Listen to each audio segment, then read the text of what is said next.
Closed captioning for Lakeland Currents is supported by the Minnesota Department of Commerce, Telecommunications Access Minnesota, and Nisswa Tax Service. Nisswa Tax Service, tax preparation for businesses and individuals. Across from City Hall in Nisswa and online at nisswatax.com. Nonprofit organizations play a critical role in all of our communities, whether you live in a town of 500 people or a city of 100,000 people. They employ as many as 10 to 12%, and depending upon the community that they live in. And you might ask the question, well, how in the world can a nonprofit group have so many employees? Well, we're going to look at what those kinds of groups are, what makes them up, and you'll understand why that is as we go through our program a little tonight. I might also point out that Lakeland Public Television is a nonprofit organization. So there are many different kinds of organizations, and as with everyone else in this economy, their livelihood, their being, has been threatened in many cases because of the lack of resources. So tonight, our program is on the state of affairs of nonprofit organizations. And I'd like to welcome to my right, Kathy Hartle, who is the Senior Program Manager for Organizational Effectiveness from the Initiative Foundation. I got all that out. You did, I'm impressed. And to her right is Janice Sjogren, who is the Executive Director of Bridges of Hope. And before we go on any further, we could start with you, Kathy. You could tell us what the Initiative Foundation is. Sure. The Initiative Foundation is a regional foundation that was set up actually 25 years ago. We're celebrating our 25th anniversary. And we were set up to address the last economic crisis, actually. And we cover 14 counties in central Minnesota. And everything we do is essentially about strengthening our rural communities. We have a variety of different programs along that way, but they're all geared towards that direction of trying to make our communities stronger. So this can be through economic development. We do business lending. We have a variety of community-based funds and donor-advised funds, different types of funds that help stimulate the economy in that way. And as well as we do a variety of programs with communities that help strengthen their leadership in some way. Are there sister organizations in the rest of the state? So does every county in Minnesota have a similar operation? Actually, we cover all the counties in Minnesota except for the 7-county metro area. Oh, really? So the entire state of Minnesota is covered with one of the 6 Minnesota Initiative foundations. And how many years is it you said? 25. 25 years that 25. You've been in operation. Mm-hmm. Jana, how about Bridges of Hope? What is Bridges of Hope? Right, Bridges of Hope is a 501c3 faith-based organization located in Brainerd, and our mission is to connect families in crisis with resources that can help them through that crisis. And we've been doing that since about 2002. And are there other organizations similar to yours in other communities? You know, Bridges of Hope is pretty unique in our state. There are a couple organizations that do similar types of work. Most organizations have a little bit more of a singular focus. Maybe they work on housing, or they work on transportation, or helping people find employment. The Bridges of Hope is a little bit unique in that we can look at the broad picture and address multiple things that might be happening with a family to help address that crisis. I was reading in the Minnesota Nonprofit Economy Report, and it's sort of interesting. They said that the resources have been dwindling somewhat, but in some areas the employment levels have been going up. And I would guess that's partially in fact due to the fact that many of our hospitals are nonprofits, and even though we're having these challenges with our resources, we have more and more older people going to hospitals requiring more and more services.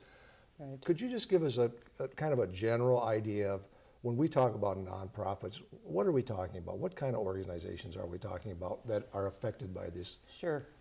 Well, typically when we use the word nonprofit, we're talking about charitable nonprofits or 501c3 organizations like Bridges of Hope. However, there are probably a couple dozen other types of nonprofits, such as a Chamber of Commerce that's a member-based type of program, and many other very little known organizations. But the Minnesota Economy Report is really talking about the 501c3 organizations, and that ranges everything from a very, very small volunteer-based organization, such as a prisoner reentry one that I'm working with right now, to the Mayo Clinic, or the very large organizations, hospitals like you mentioned. And I think that the employment is growing, certainly in the healthcare industry, because there's just more demand there all the time as our population ages. So probably another typical area one would be a food shelf, possibly.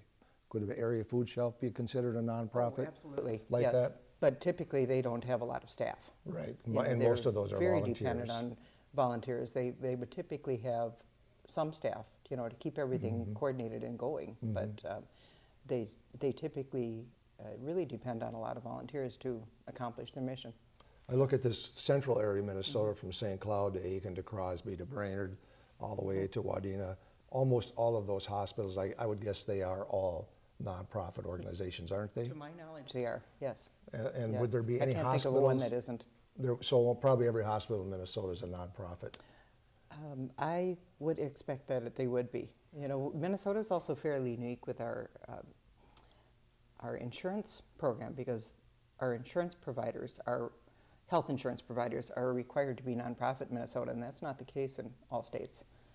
So that's another category of employer. One of the comments that I've heard, in fact, when I was meeting with some of the staff from your organization, that some of the nonprofits that we have in our state right now, some of them probably have been around for a while, are in jeopardy of maybe not even being here in another year. What are some of the distresses that these nonprofit groups are experiencing? Well, we've had some really fantastic nonprofits that have actually shut down fairly recently in the last few months, and it's extremely distressing. And I've been talking with them and other ones that I work with to find out what's happening. And you know, in most cases, in almost all cases, their budgets are being cut. I talked to one yesterday that had 85% of their government contract had been cut, which made a huge difference in their organization. And so that's what we're seeing in particular, is that the funding is cut and more people are needing services, so they're busier than ever before, trying to do more providing of services with less funds. Are most of these 501c, is it 501c, am I saying that? 501c3. Are most of those dependent? It's an IRS tax code Are they designation. somewhat dependent on government monies? Are most of those, or just some of them? It depends. Yes, some of them. And the ones I think that are most at risk right now are the ones that are. One of the things we've been preaching for years is to diversify your income stream, so you're not fully dependent on, or mostly dependent on, any one source, because it can change, as it's been doing. And I know in the rural areas, the hospitals have been given special, I think, grants because of their distance from another major health system. You know, maybe they don't have the heart vehicle or heart care available in a small rural community, so sometimes they get extra dollars because of that. And those are the things that I understand that could also become in jeopardy through the Congress. They're looking at maybe making cuts in those particular areas, and you know, I'm sure you're not an expert on that, and I'm not, but I know that if that happens in these smaller communities, it's going to pretty drastically impact some of these hospitals if they lose some of that federal aid. Well, and some of our communities in this region are so very small that there may be a nonprofit like a family center in some of these areas that is pretty much the only game in town as far as providing any sort of services like that other than the government. And very often in those towns, the governmental offices aren't located close to those towns, so they're set up to really help the families. And if they go away, it's going to be a really big hardship to the community. Bridges of Hope, do you get federal monies or state dollars? We do to a certain degree, and we've seen a considerable cut in that. I'd say about 20% cut in our government funding. And so we've had to diversify and look at other avenues. One venture that our board of directors was really wise in looking forward and visioning is we have our Common Goods, our retail location, and that opened in the fall of 2009. And it's a mission-driven business. Because of our 501c3 status, we can operate this mission-driven business because of the service it provides to the community. People bring donated goods to the store, and they're processed and put onto the sales floor. And then shoppers donate, and they shop knowing that the dollars are going back to Bridges of Hope to serve clients. And so that could not have come at a better time for us. You know, I think the vision was that let's diversify, let's expand the organization. We're serving 30% more clients now than we were 2 years ago due to the things that are happening with the economy right now. So we're really fortunate to have those profits from the store to help sustain us during this time. So is what you do mostly related to food, or is it just related to all kinds of needs in families? All kinds of needs. I mean, Clothing. we see, yep, clothing, housing, transportation, medical needs, things. Mental health. Mental health, yep, absolutely. Services for families who are just dealing with such difficult times that, you know, we have a crisis nursery services for families who are struggling and maybe need a break to be able to figure out the crisis and have their children in a safe place. Do you work with military families at all? Absolutely, yep, military And families. what sort of things do you run into when you work with military Right. families? Well, you know, I think the mental health is part of it, just the strain that it happens to a family when it's essentially a single parent household when one person is gone, and just being able to look at the entire situation. You know, some organizations, like I said before, have to have a real narrow focus because that's what their funding stream is, and we're fortunate to be able to address multiple issues at the same time, because sometimes what brings a family to us isn't always what's really at the root of it. So we're able to dig in a little bit with families and find out what might be the underlying issue fueling the crisis, and to kind of keep it from happening again and keep families off of that roller coaster. And you're able to refer them to other organizations too when that's appropriate. Right. First and We have a foremost, really that's good what network. Bridges wants to do. You know, we don't want to replace anybody else. We don't want to duplicate. We want to fill in the gaps as they appear. So when families call Bridges, the first thing we're going to do is refer them out to an agency that's an expert with whatever resource it is that they need. And then we have the flexibility when there may not fit into income guidelines, or sometimes situations are just so unique that there can't be an organization to address every unique situation a family might be in. And then we can be there to be very flexible and help when it makes sense. Minnesota has a very high level, or a number of military families affected by both of these areas that we've been involved in war. I think more so than almost any other state from what I've read. And so I'm guessing that you're dealing with all kinds of issues. People, maybe they don't have homes, and people have, I'm sure that sometimes when military soldiers come back, male or female, they have a hard time adjusting back to life here. And I would guess that those are the kinds of things you probably refer to expertise somewhere else. Absolutely. How many people work in your organization, and how many are hired employees, and how many are volunteers? Right. Well, we have 4 staff members on our human services side of our organization, and then we try and incorporate volunteers when possible. We work with the Initiative Foundation actually, and we have a VISTA member, which is Volunteers in Service to America, and they help to build the capacity of our organization to better serve families and to be able to serve more families. We partner with Minnesota SEP, and so families that are at the end of their MFIP, when they're working to get back into the workforce and get back on their feet, we have folks from the Work Training Center that come and work in our offices. And then Common Goods, again, has been a blessing to the community in that we've been able to provide between 5 and 8 new jobs over at our retail location. Some thrift stores work off of a model of utilizing volunteers, and that's a great model if it works. We found that part of our success is having a paid staff who, you know, just keep things running smoothly, and then it's just another good part to be adding those positions back into the community. We are going to be flashing your websites from time to time during our conversation here. Are you looking at time to time for volunteers? Absolutely. You're still looking for people to help? Yep, we can always use help. We have, So if they go to your website, yes, they would be please able to do. Yep, plug into Yes. some information, or at Yep. least find out who to talk to about that? for sure. It's sort of ironic that at a time when we're cutting all these things, then the needs are rising, Oh. aren't they? Right. And It's a huge frustration to a lot of nonprofits because it just feels like an impossible task right now. because so many of the nonprofits are serving people, aren't they? I mean, they're service organizations, and as their budgets are being cut, it's pretty hard to have a military person call up and say, I don't have anybody who can help you right now. Could you check back in a Sure. month? I mean, I can imagine that would be really, really tough. And we're not We have a 3-month waiting list.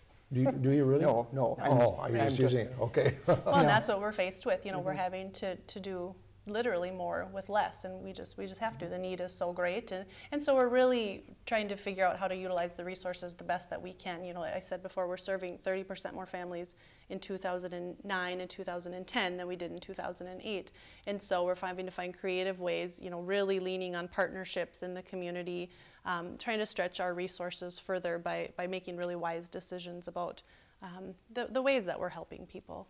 Have you made any decisions to cut any programs or cut anything at all?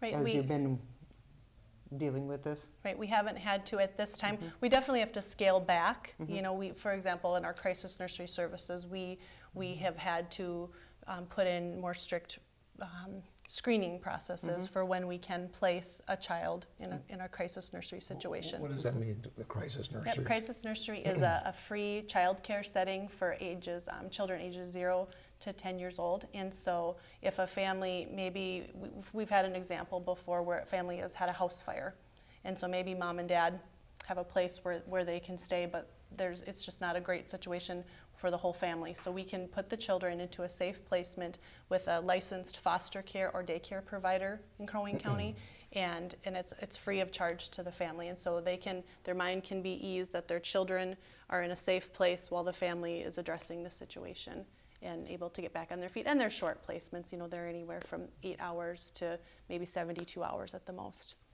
Sometimes that's the only way the parents can continue to work and that sort of thing. Right, right. Kathy, I know you use the term sustainability and resources for help a lot. What are some of the things you're talking about here when you say that? The sustainability issue.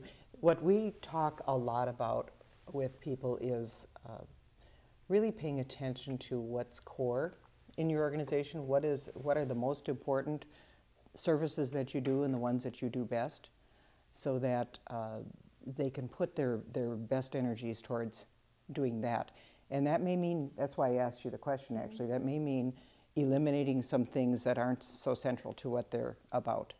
And we also work a lot with organizations to help them really understand their finances better and be able to project them and monitor them a whole lot better, use just better financial tools and principles.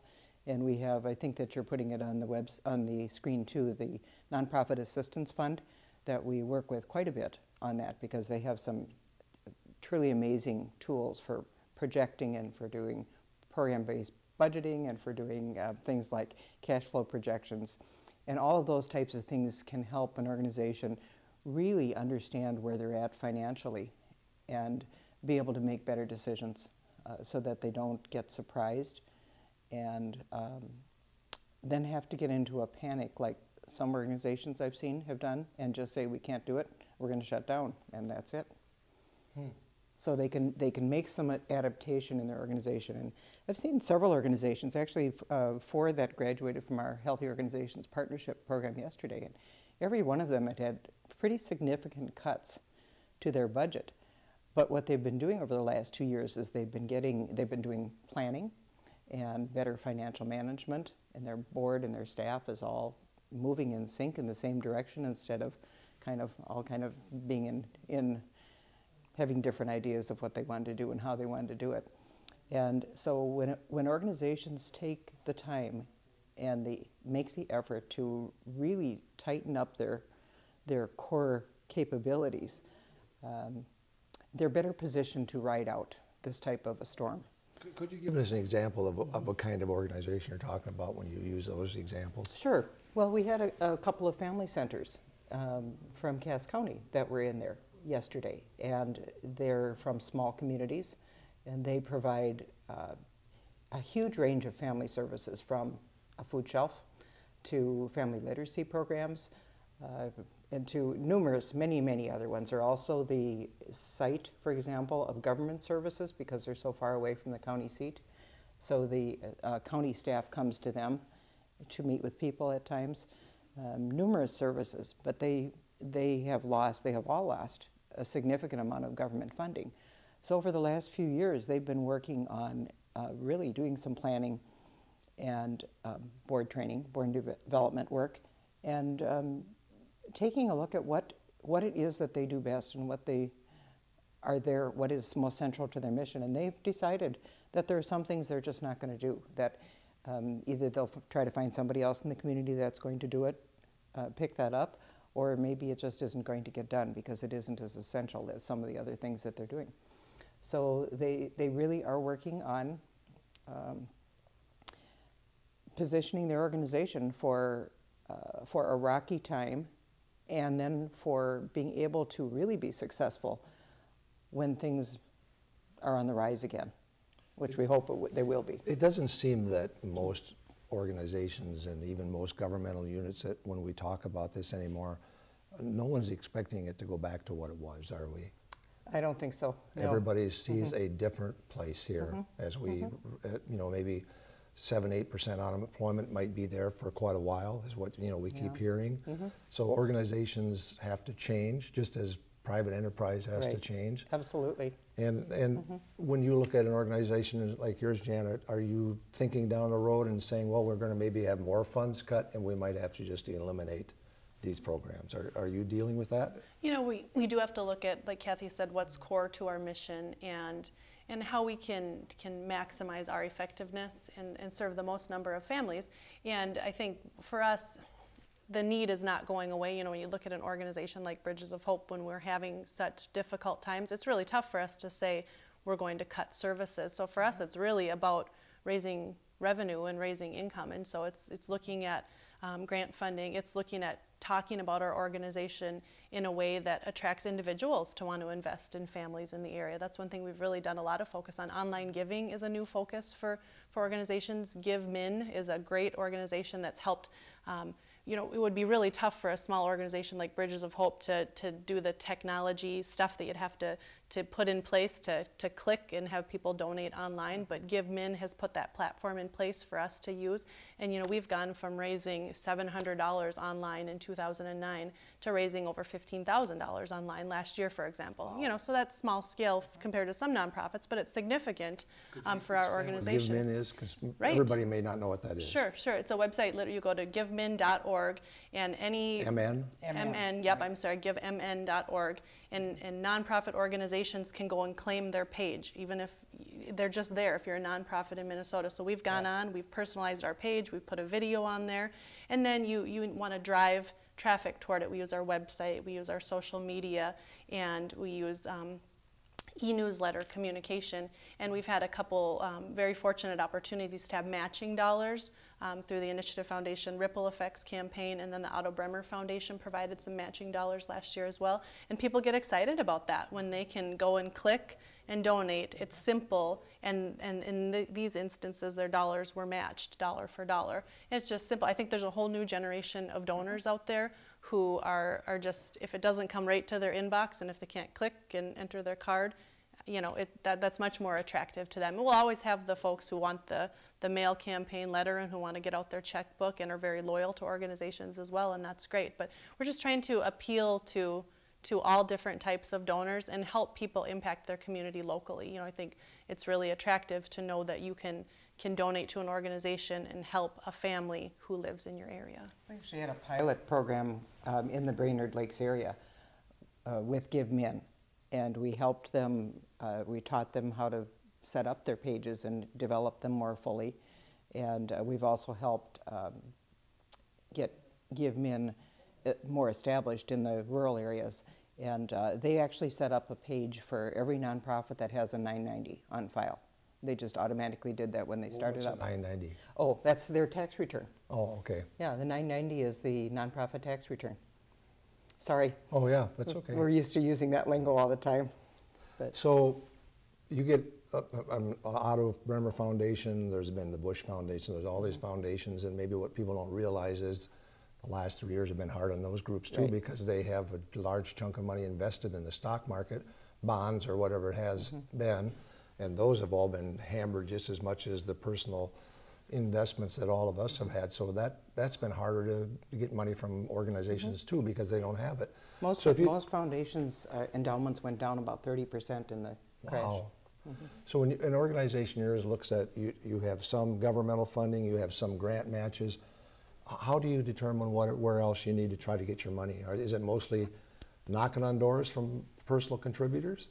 Right, well, it's finding them where they're at, taking opportunities to speak to the constituents that are involved in your type of organization, fundraisers, public awareness events. We try and meet different audiences where they're at. We have a garden tour and a golf tournament and a concert, so we try and vary those opportunities for different types of groups to hear about us. And for a nonprofit our size, you know, our events are as much about raising awareness for what families are going through, and I think telling the stories of the hard times that some people are having, but how they're getting through it. And you know, Bridges of Hope, we're a small part of that, like many other organizations in the area, and just helping people realize how they can help, and then helping folks realize where we are if they need help. I mean, we're seeing not just the run-of-the-mill people. I mean, we're seeing many families who are dual income earners, and one or both are laid off from their jobs. And you know, we're seeing more and more just a range in the types of families that are seeking out services. So we want to spread the word. You know, you don't know when your neighbor might be that family who needs to access Bridges of Hope, and so we want to spread the word, not only about people so we can raise money, but so we can make sure we're reaching people who need our services. Very common thing that we've heard, and I'm sure you have too, in the last year or so, is that I used to be a donor to your organization and now I'm needing your services. Isn't that ironic? And that's really hard for people to make that kind of a shift. And that really is ironic. And I anticipate it's going to get worse, you know, as there's an increase in homelessness and an increase in joblessness in the next year with some of the proposed cuts that are happening. We hear that the economy is turning around, but when you talk to people on Main Street in rural Minnesota, it isn't turning around yet, is it? I mean, it doesn't seem to be.